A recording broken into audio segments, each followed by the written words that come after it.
Welcome back to the grind for Necropolis Path 4 quick guide. We're going to just hit the key points of each fight, and it may be a little bit longer for this one because it's the first time we're doing this side of the map, so the shared fights might have a little bit more to talk about.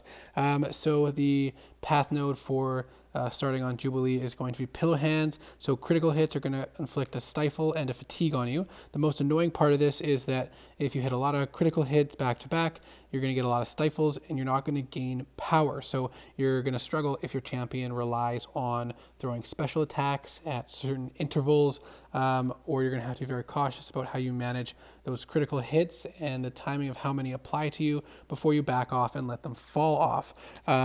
So specifically with Jubilee, depending on what surge or firework surge she's in, you're going to have to be limited to only using heavy attacks, light attacks, or medium attacks. Otherwise, she's going to gain a ton of power when you use the wrong attack. So it does require a lot to watch. Make sure you're using the right attacks and not using the wrong attacks, or you'll throw her up to a special 3. The other thing is that you don't want to dex her special attacks, otherwise she'll gain a full bar of power.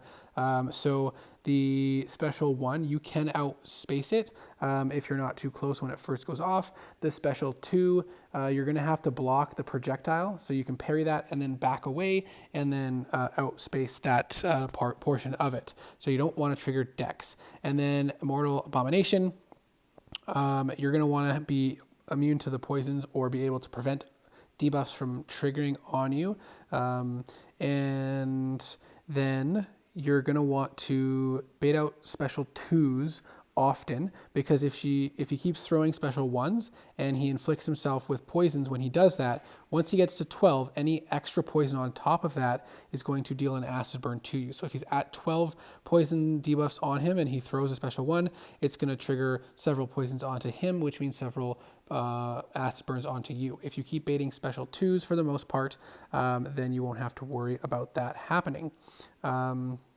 Then the next fight is Diablo. This one's a bit annoying, but once you get it down, you can get into a rhythm and it's not too bad.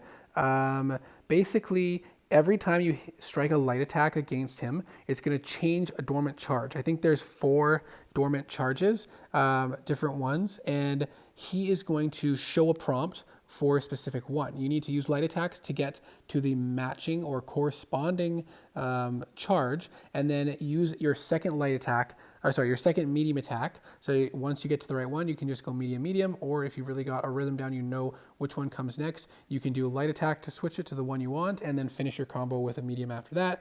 Once you have it queued up, you dash back and hold block, and you need to hold block for 0.6 seconds in phase 1.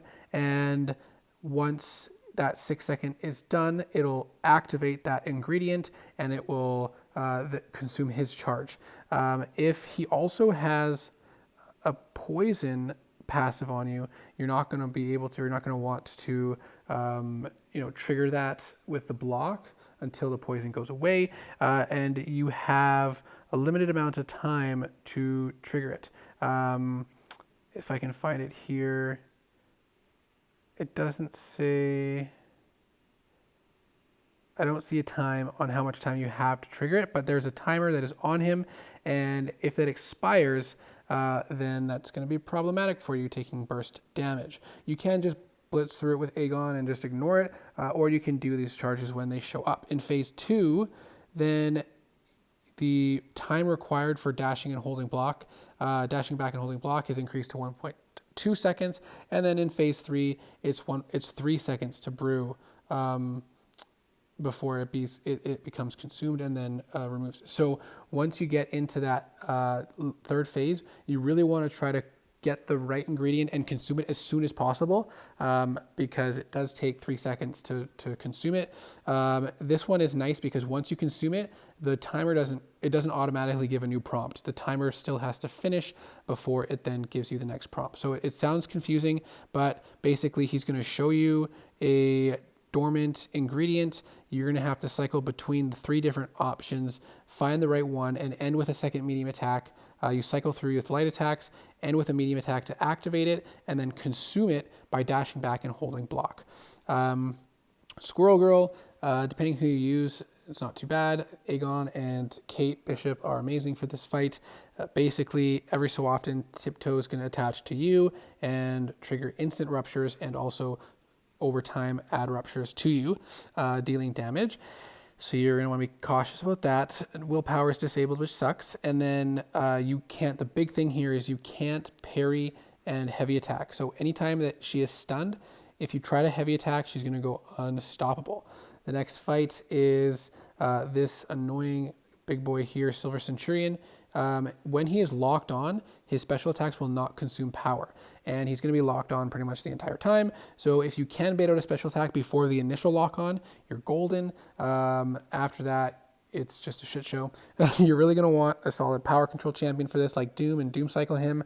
Or you can just blitz with Aegon, get as much damage as you can in, try to push him to 2 bars of power and bait it out before he locks on. And then you can get up to 3 bars of power, throw your special 3, cycle into a relic, do as much damage as you can, and just like mash on the light attack button, and hope that when you finish your combo, he'll attack into you rather than throw a special 3. I've seen it down in 3 fights. I've myself, it took usually 4 to 5 at least. When I used Aegon, I used Aegon 1 time and Doom the other 2 times. The next fight is Spider-Man 2099, which is not too bad. The thing you're going to want to note is that every 10 seconds, he's going to gain a power gain passive, and you get rid of 1 each time you block an attack, whether that's a parry, blocking a basic attack, or blocking a hit on his special attacks. And so you can get a decent rhythm going in this to maintain it. If it is about to trigger, like it's at 9 seconds and you take a blocked hit, it just resets the timer. So that's something to consider. You can reset the timer if you need to. Otherwise, it's a very simple, straightforward fight. And then Sunspot. Sunspot is also a very simple, straightforward fight, except, in my opinion, with the crippling detonation, but that's a different path we'll talk about later. So for this path, you basically, just in general, he's going to lose his solar charges over time with each hit that you hit him, especially faster with critical hits. And when they run out, you're going to start accumulating. What are they called? The solar flare mode. Whenever you make contact, you're inflicted with a Nova Flame passive, which lasts 20 seconds, and then you're going to get power stung when you've got those on you. So basically, preferably, you just don't use special attacks in this fight, depending on the champion that you're using. And yeah, most paths for path 4 and I believe 6, it wasn't too bad of a fight. And then we're moving on over to Strife. Strife was, I think, the worst fight in all of Necropolis, in my opinion. This one is a disaster. This is also in my path, my opinion, the worst path node. So you have to finish a 5. You have to at least increase your combo by 5. And it's not just each combo. It's once you hit him with a basic attack, you start a 3-second timer. In that 3 seconds, you have to increase your combo by at least 5 or more before it expires. Otherwise, he's going to go untouchable for 6 seconds, which is a fair chunk of time, and it's really annoying. And the issue with this 3-second timer is if you start a combo, and then your full combo takes more than 3 seconds, and your last hit goes after 3 seconds, then that's going to be the first hit of a new 3-second timer, and it'll be hard for you to land a parry and get your combo in again to increase it by 5, and then sometimes you'll be triggering it that way. So it's really annoying, and the most annoying part about it is that a lot of these champions on this path go untouchable.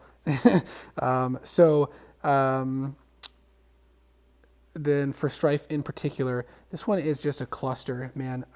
So he cycles between Dormant Unstoppables and Dormant Untouchables, each lasting 15 seconds. Now, when he throws a special attack, whichever Dormant charge is active at the time, he'll gain a passive of that for 10 seconds. If he doesn't throw a special attack for 15 seconds and it expires, then the passive is going to be applied. Sorry, the passive is going to be applied to him for 5 seconds if he doesn't throw a special attack. If he does throw a special attack, then you are going to get the passive. So say it is cycles on to untouchable, and then he throws a special 2. You will be untouchable for 10 seconds. You can just stand there and take it to your face. It won't hurt you. If it expires on him and he doesn't throw a special attack, he's going to get it for 5 seconds. So the other annoying thing is if you get an unstoppable passive on you and then he attacks you, he's going to have a lot of charges on him, like his innate abilities, his telepathic charges.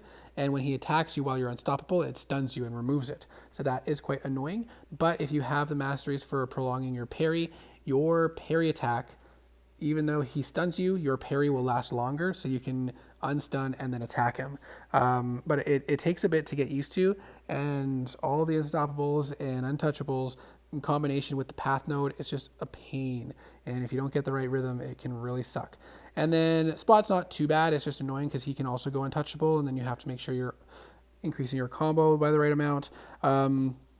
And then he also gains an energized passive, but as long as you can get down the evades on his special attacks, it's not too bad. Galan is a pain in the butt. There's nothing really about this fight. It's just that he's a really big Galan, and so one time of that burst damage will kill you. So I just doom cycled him, and that worked really well for me. I did have to do the fight a few times, but yeah, it sucks. It's just a really big Galan. You don't want him doing the burst damage on you at all, because then it just kills you. Sandman wasn't too bad. The thing about him is when he gets to 20 resistance up, he's going to go unstoppable and stuff. The way to keep those charges down is by attacking him. If you parry, he's going to get 5 of them, so that's hard to manage if you parry. Attacking his block will also reduce them. So you can get in a rhythm and kind of keep those charges under control using your special attacks, hits, and basic attack hits to keep the charges down. And you just want to make sure that he's below 10 charges when he throws his next special one. I went with the special ones. If he does trigger it, he goes unstoppable. You can parry him and then attack him through the parry protection of the parry to reduce the charges and end that phase sooner. If he's close to you and he throws a heavy attack, you'll be rooted, and that sucks too. The next fight is Symbiote Spider-Man. This one was kind of a pain in the butt. Basically, you only do damage to him by triggering buffs. So you can dex to get dexterity, parry and hit him, and then repeat that over and over and over. I just used team revives and did that with my champions. And then with Aegon, you want to, even if you're fully ramped at 999, you don't want to hit him because then you'll be unblockable at 1,000 combo. But at 999, you just want to dex back and then wait for him to dash back and hold block. And as soon as he dashes back, you want to dash into him, and hopefully he'll be blocking, and then you can attack into his block and trigger the burst damage. A bit tedious to manipulate the AI, but otherwise not complicated. And then this one is just kind of an annoying Null. Whenever he hits your block, you're going to take a burst of damage, 5% of your health, which sucks. So you want to try to avoid taking blocked hits, but you also want to push him to special 2, because otherwise it's not going to be a fun fight. You can doom cycle him, or you can just blitz it with Aegon. And then you've got Shocker. This was probably one of the easier fights of the whole Necropolis. There isn't really too much to think about. It's just kind of a regular Shocker. I mean, he gets indestructible and unstoppable passives during like the heavy attack, but it really isn't too bad when he can root you for the duration of his heavy attack at a certain number of charges. But for the most part, it's a really easy fight, and that is it for Path 4.